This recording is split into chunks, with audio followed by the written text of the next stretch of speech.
Hello, this is Justine Strohmeyer, and this is why trait theory is important to arts educators. It takes a special person to be an educator, no matter the age you teach. So let's take a look at how trait theory and skills theory play hand in hand with how we should effectively advocate for our programs. Before I begin to tell you what an arts leader should be looking for to adapt or grow in their own personality, I must warn you, these traits are not for every career field. For the purpose of this presentation, I am speaking only to arts leaders, more specifically, arts educators. The trait approach has generated much interest among researchers for its explanation of how traits influence leadership.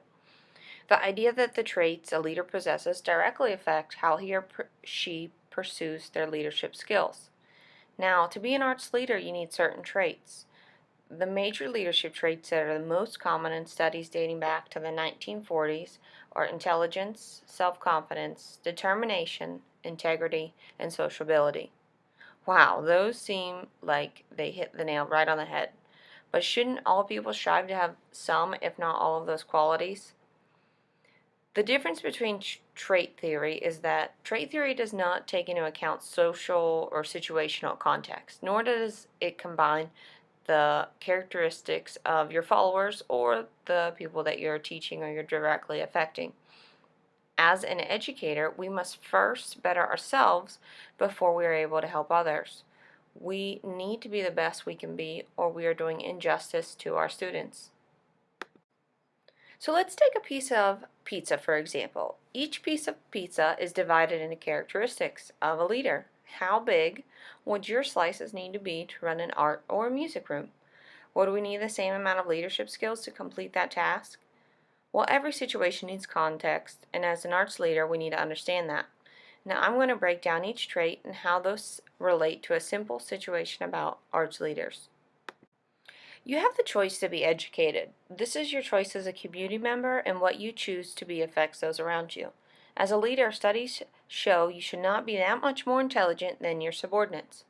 As an arts leader, you want to educate those around you and those you work with. The more knowledgeable they are, the more well-rounded your organization will be. No single points of failure. You, as an arts leader, must sell yourself.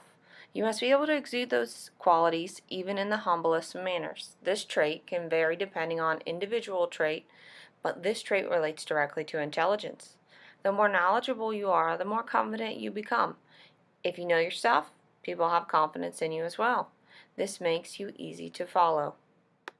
As an arts educator, you must strive to do better, to be better.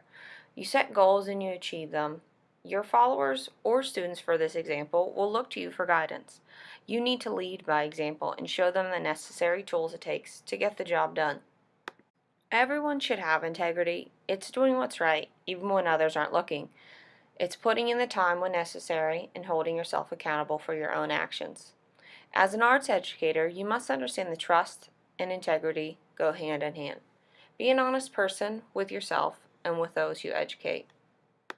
And lastly, sociability. Not everyone has to like you, but they need to respect your personality. If you can be sociable enough for the followers or students you are teaching, then you have done your job. If we hold certain traits, we own them. We use them at appropriate times. We can achieve our goals. The foundation for an arts leader starts with themselves. You must be ready to accept the challenge in front of you.